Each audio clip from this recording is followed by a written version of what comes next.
These questions were going to be directed to one director of the DCI, Mr. Amin. And we will still have our meal on the 18th day of July and 24th day of July. We will still have him here. We want to say that there must be an end to abductions. Solution cannot be abducting Kenyans for no reason. And I want to tell you that too much cruelty will finally breed hatred. And there's too much hatred. And we will be briefing him, telling him what has been going on in court, and for him to tell us what has been happening to him. And it's after that that we'll now come and communicate to the court. So the order is that we have a moment with him as family and as family advocates, and if need be, that he gets medical attention, and that he is not to be arrested by those who said that he is a person of interest until this matter is disposed of. However, the DCI are free to contact us, to contact me and the other the lead counsel for the family. If they want a statement from him, we are ready to record it. My intention this morning was to have him, and I have him. I present him to the Kenyans that he's here, he's alive. So any other thing is now after you people take a fresh instruction. The petitioners are usually found. It is a modus operandi. Every time when they are almost getting to the hall in court, the petitioners are found. Now, since the director is here, my lord, we intend. I will give direction. Yes. You are making requests. Yes. I will give direction. But I want first to take into account the request of the family. It's paramount to me. Absolutely. We want court the second condition. We still can ask him to come. But if you want to ask him questions, I'm here. And of course, the conversation continues on what exactly, happened that led to the mysterious disappearance of NDIANG'UI KINYAGIA, who we expect that anytime soon will be making an address through the lawyers, whichever means, just to set the record straight on what exactly happened, even as the DCI boss himself, Amin Mohammed, appeared today in court. Quite coincidental, isn't it, that on the date the missing Kenyan is found, the DCI also appears in court. And so we'll be keeping tabs with that particular story. Elsewhere, Homa Bay youths carrying the body of Albert Ojwang stormed the Mawego police station, where he was first booked upon his arrest on June 7th, and set it on fire, expressing their wrath over the killing of the 31-year-old who was picked from his home by police. Running and singing dirges, the youths marched towards the Mawego police station. Reportedly, the exercise was being carried out to ward off evil spirits that might disturb his peace. The situation, however, turned chaotic, with the mourners turning into protesters and setting fire to sections of the police station. This comes a day after his family had a requiem service on Wednesday, July 2nd, at the Ridgeways Baptist Church in Nairobi, where they eulogized him as unproblematic and taken too soon.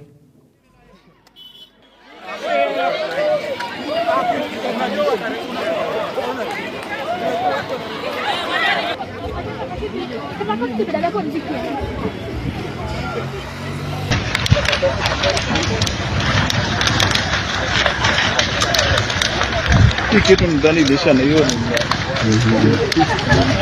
ni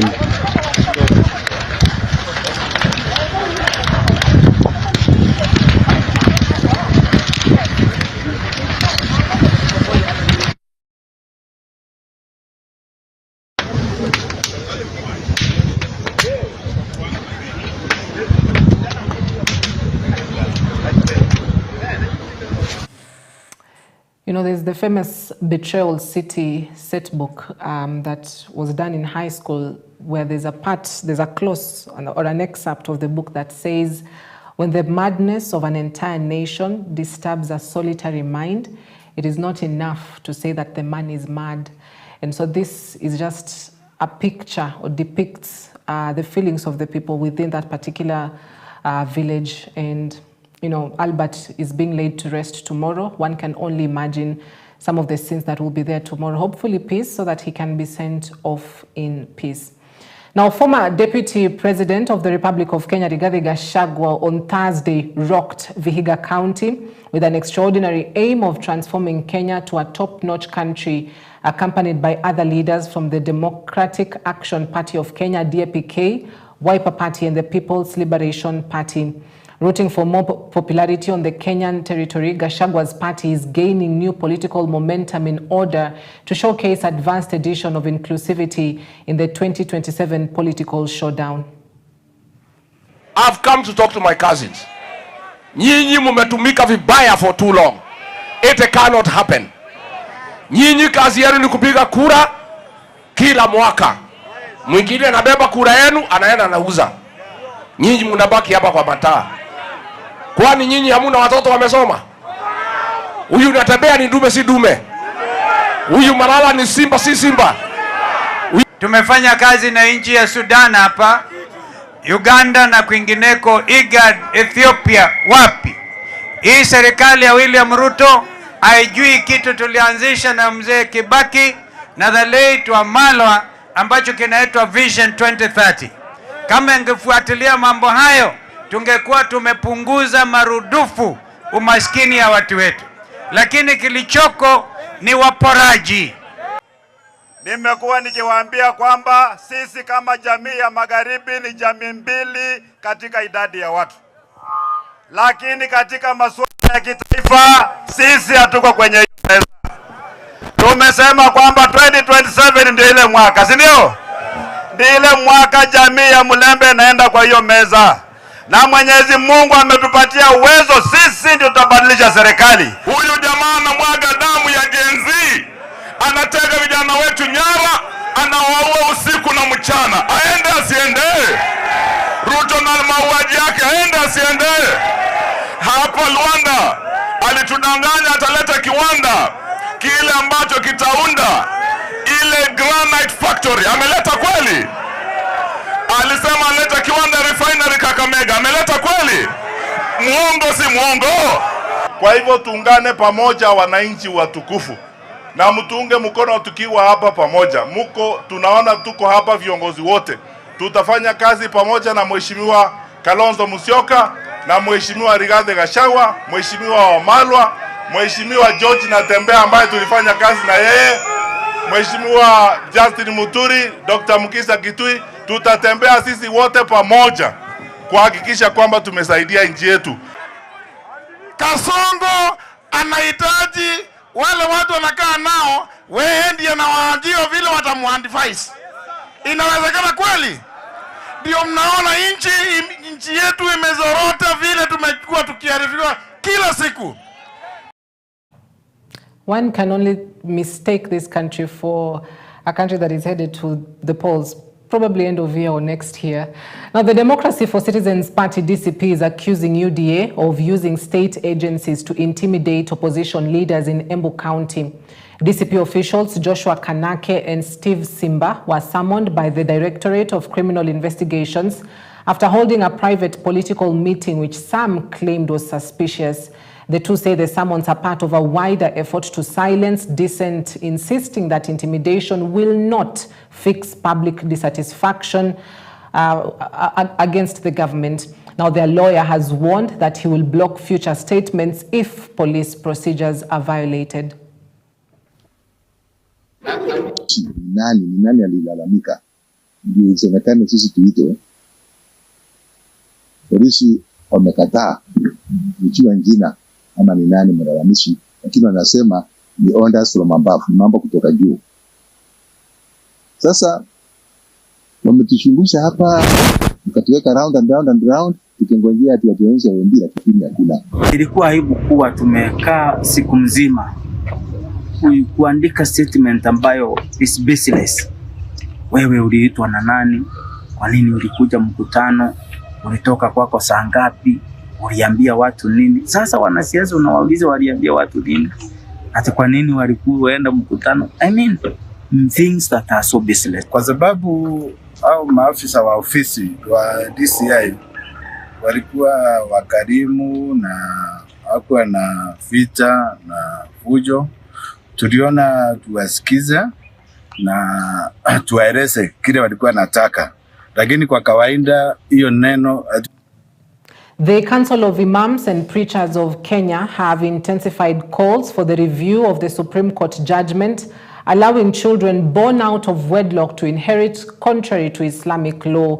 The apex court in the case of Fatuma Athman Aboud Faraj versus Ruth Faith Mwawasi upheld the ruling by the appellate court allowing children born out of wedlock to a Muslim father to inherit.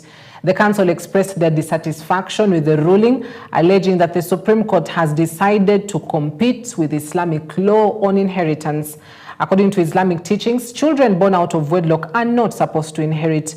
They now want the Chief Qadhi's court to be elevated and have more powers to adjudicate Muslim personal status, marriage, divorce, and inheritance matters for Muslims as stipulated in the Constitution.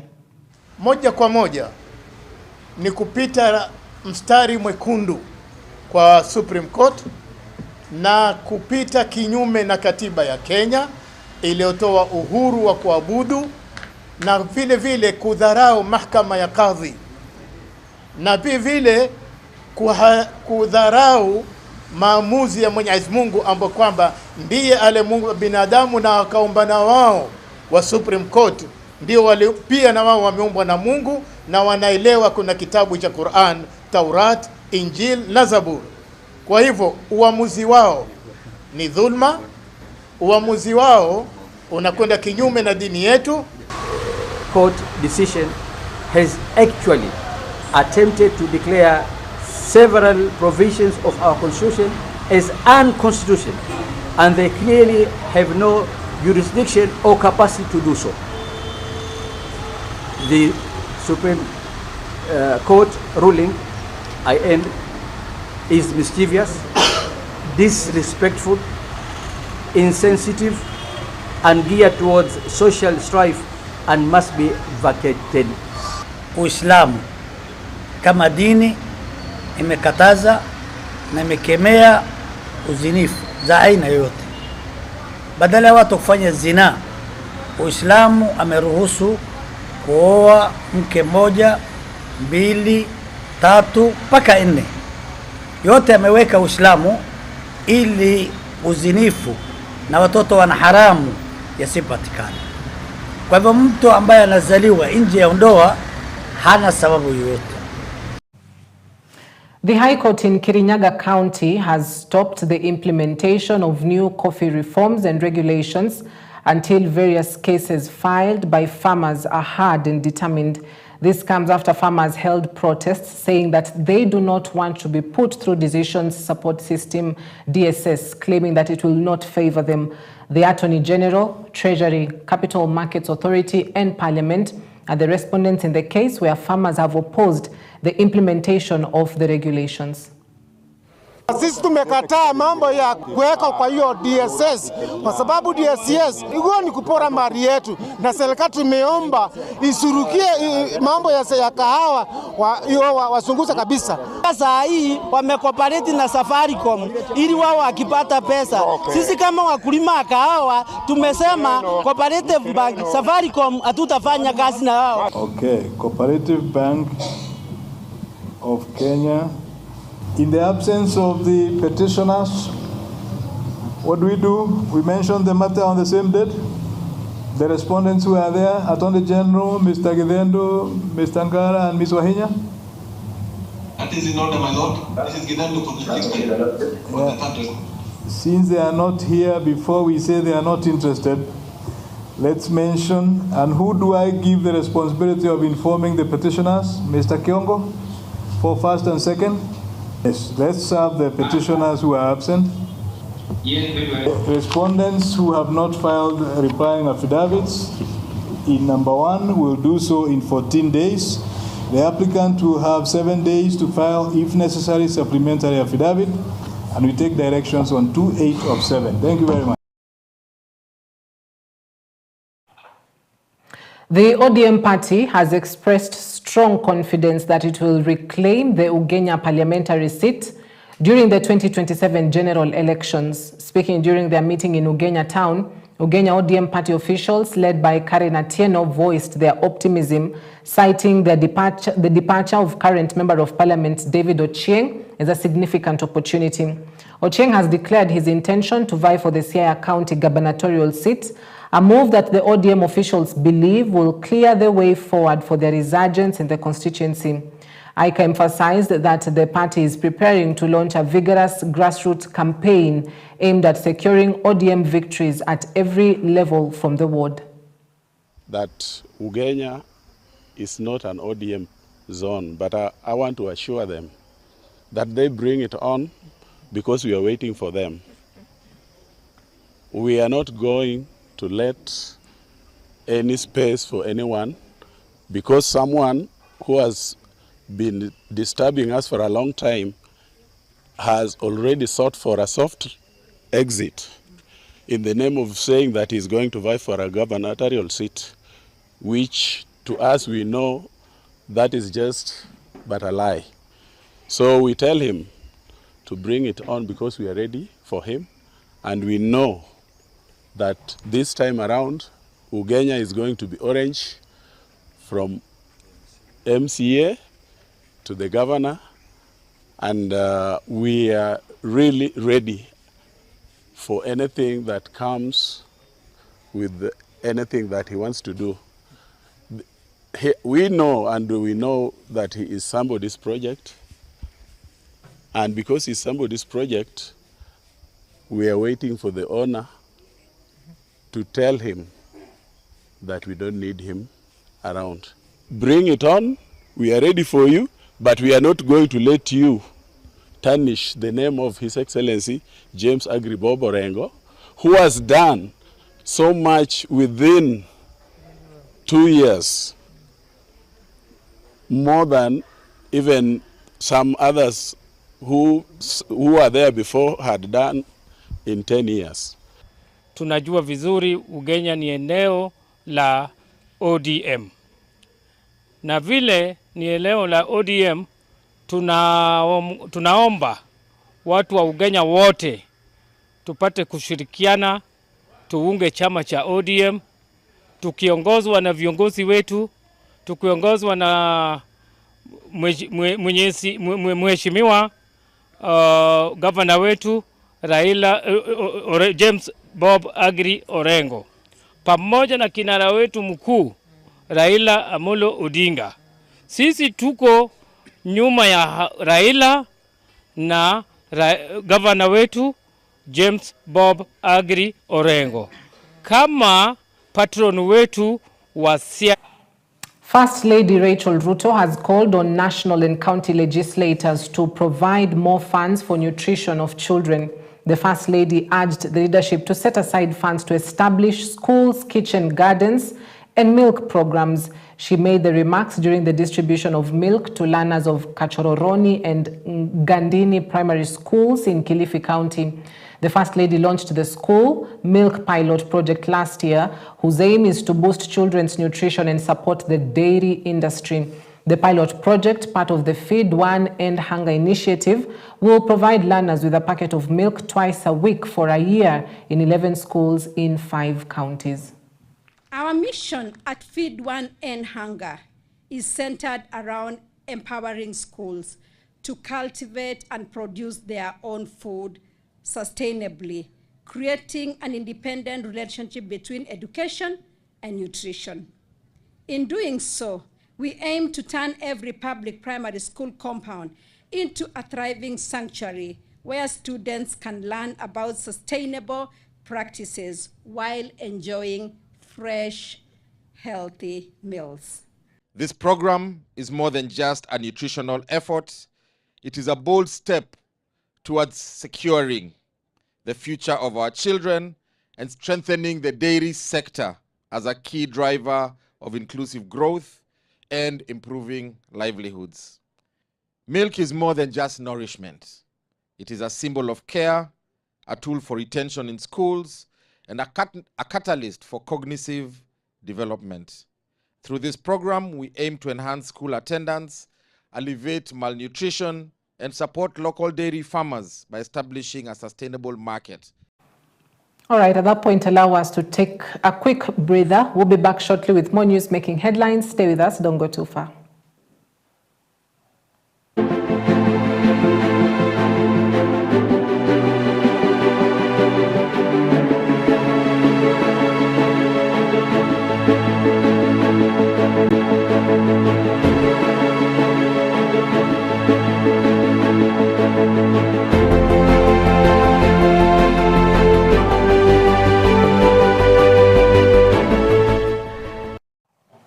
All right, welcome back. Thank you for staying with us. Communities in Kilifi County received over 60 million shillings in compensation for losses linked to human-wildlife conflict, making a significant step in restoring trust and dignity among the affected families. This was payment from 2014 to October 2020, clearing part payments for human deaths. In the meantime, the government is committed to clearing all pending compensation claims. Na kulikuwa kuna mtoto wangu alipata hasara ya nyoka na nikashughulikiana na mambo ya wildlife mpaka tukamalizana. Sasa na washukuru walinitengenezea, kwa ukweli naona nimeshapata sasa. Manake ule muda nilitumia muda mwingi, hata niliona kama havitakuwa, lakini kumbe kwa leo vimekuwa. Hicho kisa kilifanyika ni zamani sana, tuseme hata mimi hiyo tarehe yenyewe naye hata naona nimesahau, manake ni zamani sana. Hata hiyo miaka karibu 10 na huyo siku huyo mtoto alikuwa yuko kwa shule, hasa ndio akaregeshwa na mwalimu ende akachukua file ya skuli, hasa kufuata wale wazazi, kufuata mimi mzazi, nikawa mimi niko kule shambani. Sasa hiyo shamba ni mbili. Kuna shamba ingine ambayo ilikuwa iko na mabongo hivi. Kumbe kule ndani kulikuwa na kulikuwa kuna mtoto wangu alipata hasara ya nyoka na nikashughulikiana na mambo ya wildlife mpaka tukamalizana.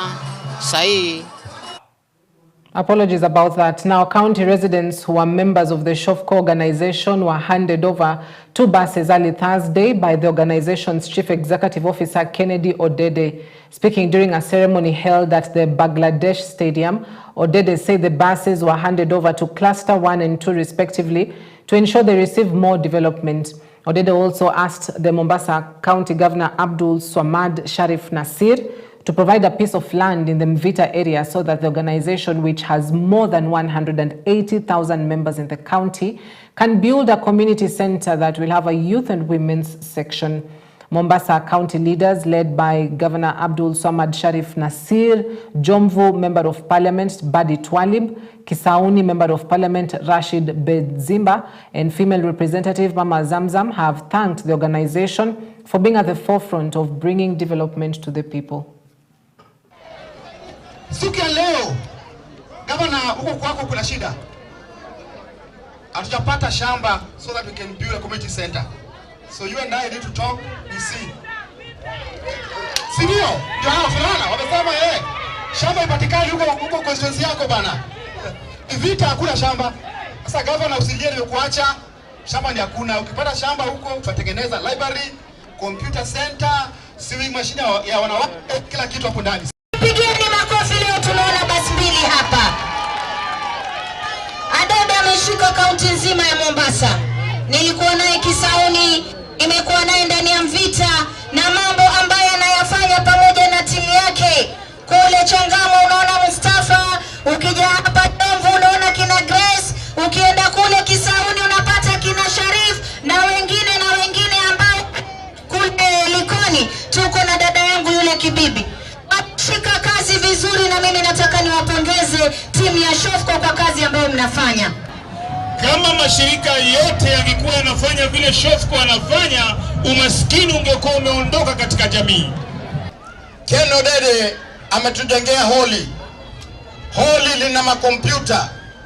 Holi linafanya kazi nyingi. Ndio siku moja nikasema tulipokuwa hapa, Ken aliniongelesha Nairobi. Nikamwambia kukuenzi, nitatengeneza barabara ya kupitia hapo kwenye holi yako ya Shofco. Biblia inasema God's time is always the best. Tulitengeneza barabara ile Na leo siku ya kulaunch mabasi ndio leo ameifungua rasmi. Ndugu Kennedy, twakupongeza, mpigieni tena makofi kwa kupata hiyo barabara. Sasa hapa kuna program ya kujenga ECD. Nimeona ile barabara imetajwa jina yako Ken.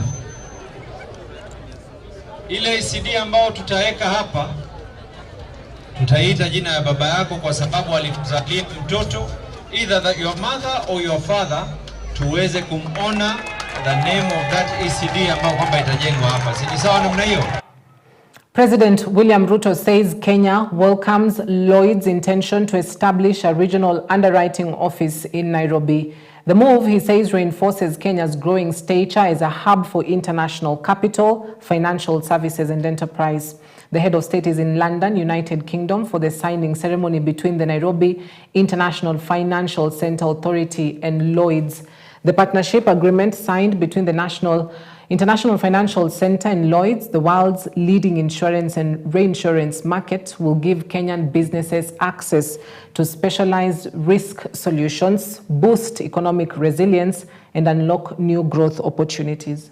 The entry of Lloyd's, the world's leading insurance and reinsurance marketplace, further underscores Nairobi's emergence as a gateway for financial services into Africa. Lloyd's certification under the Nairobi International Financial Center framework is a strong endorsement of our financial maturity, regulatory credibility, and capacity to manage complex global risks. This partnership presents a timely opportunity to modernize Kenya's and Africa's reinsurance and specialty insurance sectors. It also provides a platform for skills development, knowledge transfer, and the cultivation of local talent in global financial services.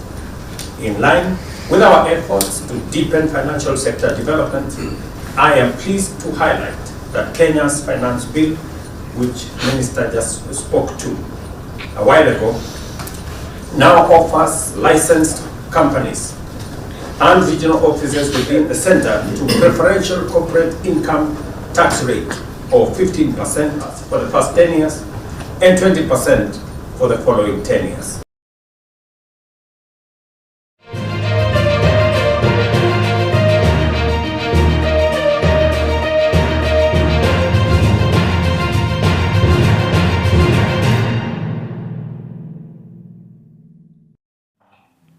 The Football Kenya Federation Bungoma branch has organized a workshop aimed at educating its leaders of various committees on their roles and responsibilities in order to avoid role conflicts since the election 10 months ago. According to the branch chairman, Dennis Nyongesa, the seminar will serve as an accountability platform for various committee leaders within the federation, ensuring they work effectively towards promoting football at the grassroots level. The two-day workshop focuses on equipping the leaders with knowledge of football laws and regulations. Once trained, they're expected to cascade this information to teams and stakeholders on the ground. Pamoja na committees ambazo tumekuwa pamoja, na lengo letu kukua hapa, kitu ya kwanza imekuwa ni kusema embracing our mandate. Tumetaka kila mtu ajue mandate yake kama kiongozi katika uongozi wa mpira katika kaunti yetu ya Bungoma ni nini. So tumekuwa tukipitishwa kwa hiyo so that kila mmoja wetu ajue ulipochaguliwa, umechaguliwa kufanya nini. Hiyo ndio imekuwa kitu ya kwanza ya maana. Kitu ya pili pia imetusaidia tujue our roles and responsibilities kwa uenezaji wa mpira. Role yetu sio tu kuhakikisha kwamba mpira inachezwa. Pia there are some other things tunatakana kufanya ndio tunache hii talent na to develop football in Bungoma. So tumekuwa tukipitishwa kwa hiyo hali, na pia ni kama team building. This is the committee ambayo ina run football in Bungoma. Pia ni vizuri kukaa pamoja so that to embrace teamwork na tufanye kazi. Hii muda tulipewa tufanye kazi kwa njia nzuri. To some breaking news, Liverpool star Diogo Jota died at the age of 28 after his car veered off a road in northern Spain, just 2 weeks after he married his childhood sweetheart. Now, the Portuguese forward was traveling in the supercar with his younger brother Andre Silva, aged 26, a fellow professional footballer who also died in the crash in the early hours of Thursday morning. The tire of the car, which happens to be a Lamborghini, is said to have blown out while overtaking on the A52 at Canadilla near Zamora in northwestern Spain, close to the border with Portugal. Liverpool FC said in a statement that the club is devastated by the tragedy and that Diogo's family, friends and fans had suffered an unimaginable loss. Flowers and tributes are being laid outside Anfield, with many fans in tears.